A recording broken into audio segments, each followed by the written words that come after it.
Hi, everyone. It's so good to see you. I'm Emily. And I'm Aaron.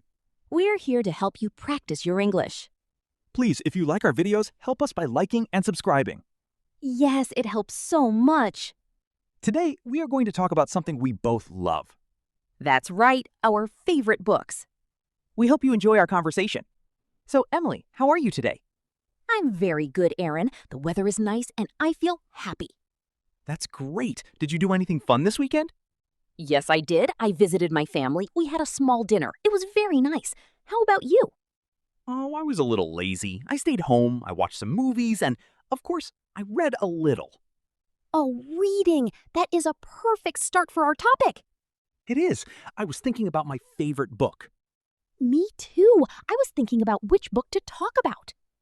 Okay, should we start? Emily, what is your favorite book? That is a difficult question. I have many books I like. It's like asking me to choose my favorite star in the sky. I know it's hard, but try. Think about one book you love a lot. Okay, one of my very favorite books is Charlotte's Web.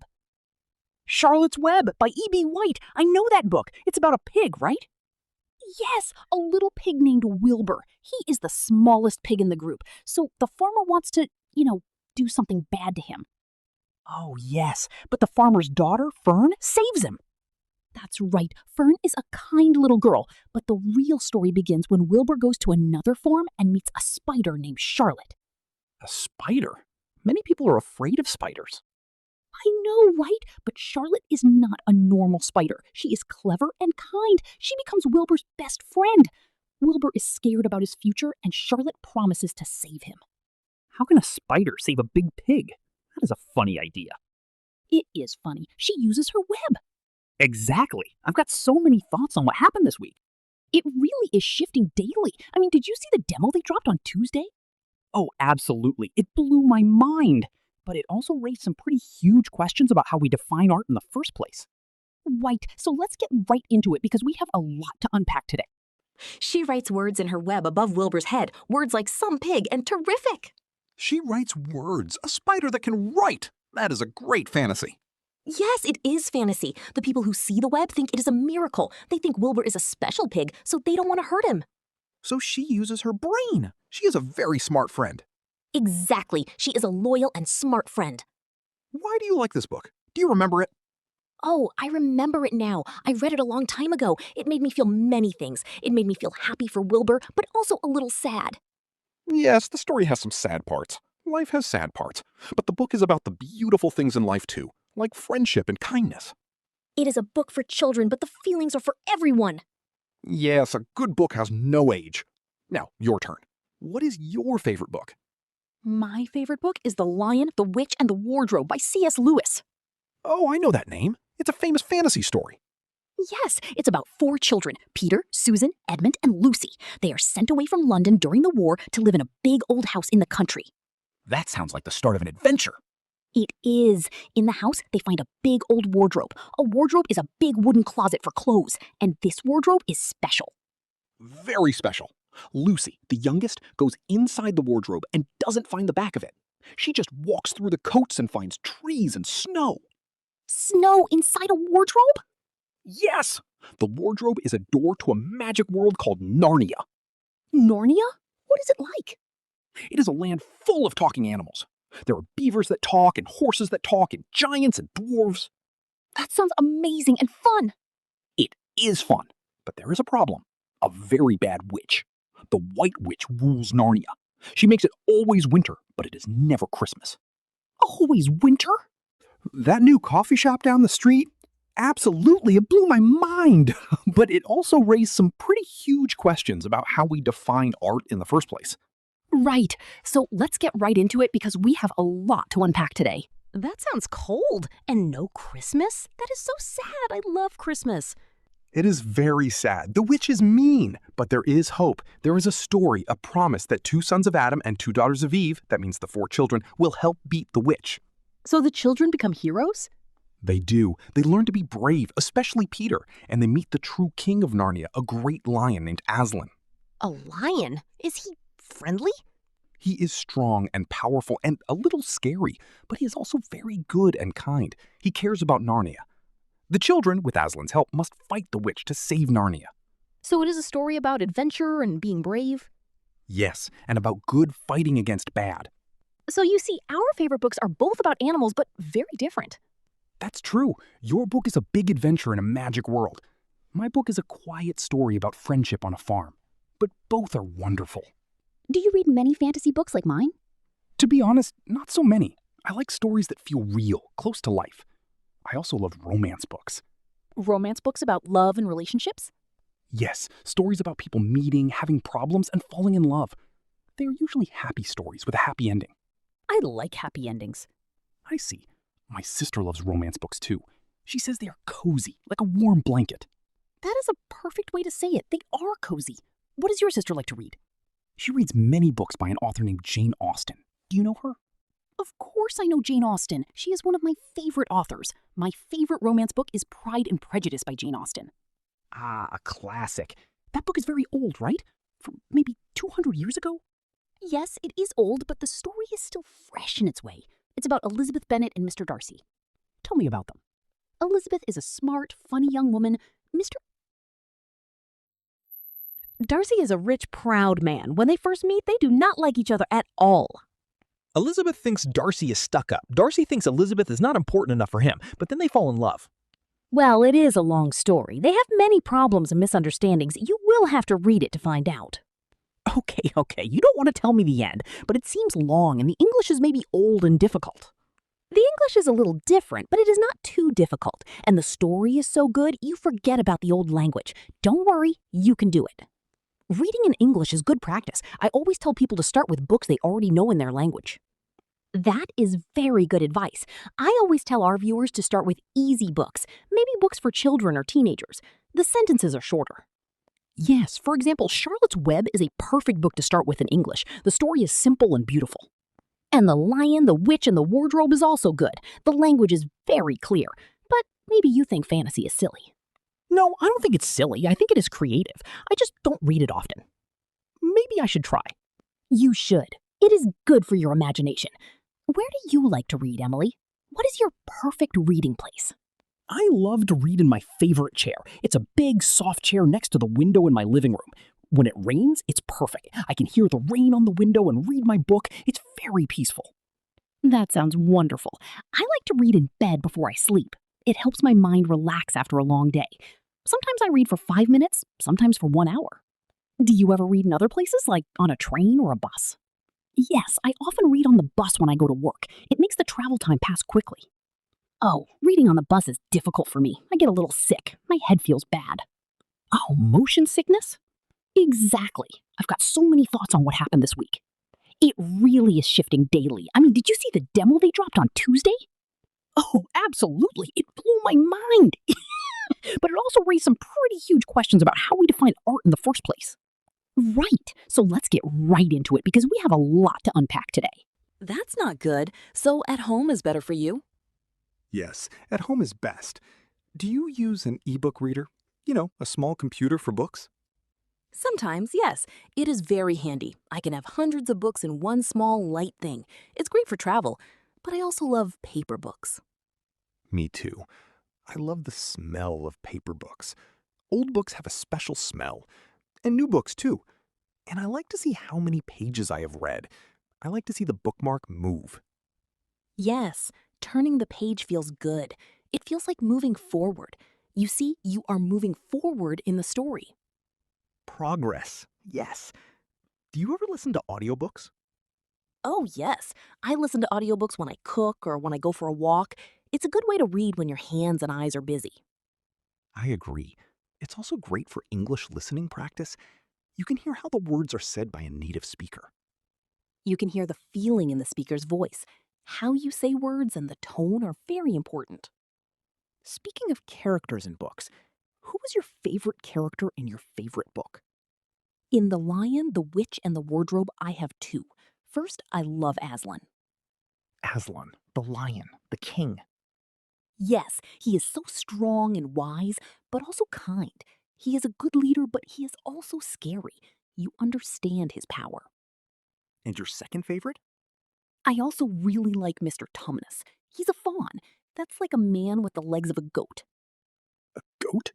That is a strange picture. It is. He is the first person Lucy meets in Narnia. He is very kind to her, but he is also scared because he works for the witch. He has a good heart, but he is not always brave. He feels very real. I like that. A character with problems. Who is your favorite in Charlotte's Web? My favorite is Charlotte, of course. She is a good friend. She uses her brain to help Wilbur. She's loyal and creative. But I also like Templeton the rat. The rat? Why? He is not very nice. Exactly. I've got so many thoughts on what happened this week. It really is shifting daily. I mean, did you see the demo they dropped on Tuesday? Oh, absolutely. It blew my mind. But it also raised some pretty huge questions about how we define art in the first place. Right. So let's get right into it because we have a lot to unpack today. No, he is selfish, but he is funny. And he helps sometimes because he's always looking for food. The story meets him. He has a little dark humor. Dark humor. Interesting. So your book has friendship, but also different types of personalities? Yes, just like real life. Do you think it's important for books to teach a lesson? Not always. Sometimes it's good to just read for fun, to escape, to forget your problems for a few hours. But a story with a good lesson, like being brave or being a good friend, is special. It stays with you. I agree completely. A story with a good lesson stays in your heart for a long time. You remember it. How many times have you read Charlotte's Web? Maybe 5 or 6 times. I first read it when I was 8 years old. Then I read it again when I was 15, and again as an adult. It was different every time. Different? How is it different? When I was a child, I saw the story of a cute pig and a smart spider. As a teenager, I understood the friendship more. As an adult, I see the story about life and time and saying goodbye to people you love. That is deep. For me, with my book, as a child, I saw the adventure and the fighting. Now I see the symbolism. Symbolism? What does that mean? It means one thing in the story stands for another bigger idea. For example, the White Witch stands for evil and coldness. Aslan stands for goodness and warmth. I understand. So it's not just a story about a witch and a lion. It's about bigger ideas. Yes, our understanding changes when we are older. Do you ever read a book in your first language and then in English? Yes, I do that often. It is a wonderful way to learn. It is easier to understand the story in English if I already know the story in my language. I don't need a dictionary for every word. That is a very, very good learning method. I should try that too. Maybe I will read a Spanish book I know in English. You should. It really helps with vocabulary. What book will you read next, Erin? I'm not sure. My friend told me about a funny book called The Hitchhiker's Guide to the Galaxy. It is a science fiction comedy. Science fiction? Like stories in space? Yes, with spaceships and aliens, but it is very, very funny. Maybe I will try that. Or maybe I will try your favorite, Pride and Prejudice. Really? Pride and Prejudice? That would be great. We can talk about it after you finish. You can tell me what you think about Mr. Darcy. Okay, it's a plan. It might take me a long time, but I will try. But you have to read a fantasy book too. It's only fair. A fantasy book. Okay, it's a deal. I will try. Which one do you recommend for a beginner in fantasy? I recommend Harry Potter and the Philosopher's Stone. It is very popular and the first book is not too difficult. The story is about a young wizard going to a magic school. A magic school? That sounds interesting. Okay, I accept. I will read the first Harry Potter book. Excellent. This is a fun plan. Next time we meet, we can talk about our new books. I look forward to it. Maybe I will love fantasy books after all. And maybe I will love romance classics. We will see. You know, Erin, while we were talking, I was thinking we use some very good words for English learners. That's a great idea, Emily. Let's talk about some of those words. It's like a small word review. Exactly. You used a word I really liked, symbolism. Ah, yes, symbolism. This is a noun. Let me try to explain. Symbolism is when one thing in a story, an object, a person, or an animal, stands for a bigger idea. Can you give us an example from your book? Of course. In The Lion, the Witch, and the Wardrobe, the character of Aslan is a lion. But he isn't just a lion. He is a symbol. Exactly. I've got so many thoughts on what happened this week. It really is shifting daily. I mean, did you see the demo they dropped on Tuesday? Oh, absolutely. It blew my mind. But it also raised some pretty huge questions about how we define art in the first place. Right. So let's get right into it, because we have a lot to unpack today. He stands for goodness, power, and giving himself for others. So the symbolism is that the lion stands for these big ideas. So a symbol is the thing itself, like the lion, and symbolism is the use of that thing to stand for the idea. Perfect. And we use symbols in everyday life, too. For example, a heart is a symbol for love. A white dove is a symbol for peace. That's a very clear explanation. Another word we used was loyal. Yes, you called Charlotte a loyal friend. Right. Loyal is an adjective. If you are loyal, you are very faithful and supportive. You stand by your friend or your family through good times and bad times. You don't leave them when things are hard. So a loyal friend is a true friend. Can you use it for things other than people? Yes, you can be a loyal customer at a shop, which means you always go to that shop. Or you can be loyal to your favorite sports team. You always support them, even when they lose. I am a very loyal fan of my local team. They lose often, but I still support them. That is true loyalty. Okay, another word we talked about a lot was fantasy. Fantasy is a noun. It is a type of story. Fantasy stories have magic, made-up worlds, and creatures that do not exist in real life, like talking animals or a witch. Exactly. Or like wizards, dragons, and elves in other stories. It is the opposite of real-life stories. The key is imagination. So if I say I like to read fantasy, it means I like stories about magic and made-up worlds. Yes, and the adjective is fantastical, which means strange and magical, like something from a fantasy. Good to know. Now, let's talk about the word classic. You called Pride and Prejudice a classic. Yes, classic is an adjective. A classic book is a book that is very important and has been loved for a very long time. It is not a new book, it's a book that has stayed popular. Exactly. I've got so many thoughts on what happened this week. It really is shifting daily. I mean, did you see the demo they dropped on Tuesday? Oh, absolutely. It blew my mind. But it also raised some pretty huge questions about how we define art in the first place. Right. So let's get right into it, because we have a lot to unpack today. Many people from many years ago and today think it is excellent. Exactly. We can also use classic for other things. We can say a car is a classic car or a song is a classic song. It means it is from the past but is still one of the best. So to review our words for today, symbolism, when one thing stands for a bigger idea. Loyal, faithful, and supportive. Fantasy, a story with magic and made-up things. Classic, something important and loved for a long time. Let's try to use them all in one sentence about our books. Okay, that's a challenge. Let me try it. In the fantasy classic The Lion, the Witch, and the Wardrobe, the symbolism of Aslan shows the importance of having loyal friends to help you. Wow, Emily, that was perfect. You are a word expert. Thank you. I hope that was helpful for everyone. Remember, you don't need to learn them all at once. Just try to notice these words when you read or listen to English. Yes, little by little your words will grow. Well, Emily, that was a wonderful conversation. I really enjoyed talking about books with you. Me too, Aaron. It's always fun to share what you love, and I think we talked for a long time. We did. So let's think about what we did today for our viewers. Today, we practiced talking about our favorite books. This is a very common and friendly topic you can use with anyone. That's right. We shared the names of our favorite books, Charlotte's Web and The Lion, the Witch, and the Wardrobe. And we didn't just say the names, we described what the books are about. We talked about the characters like Wilbur the pig and Charlotte the spider, and Peter, Susan, Edmund, Lucy, and Aslan the lion. Yes, telling the story is very important. You can say it's a story about, or it's about a character who. We also talked about different types of books. For example, we talked about fantasy books with magic and made-up worlds. Exactly. I've got so many thoughts on what happened this week. It really is shifting daily. I mean, did you see the demo they dropped on Tuesday? Oh, absolutely. It blew my mind.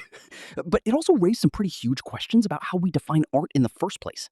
Right. So let's get right into it, because we have a lot to unpack today. And we talked about romance books, like your Jane Austen book, which focus on love stories. There are many other types too, like mystery or science fiction.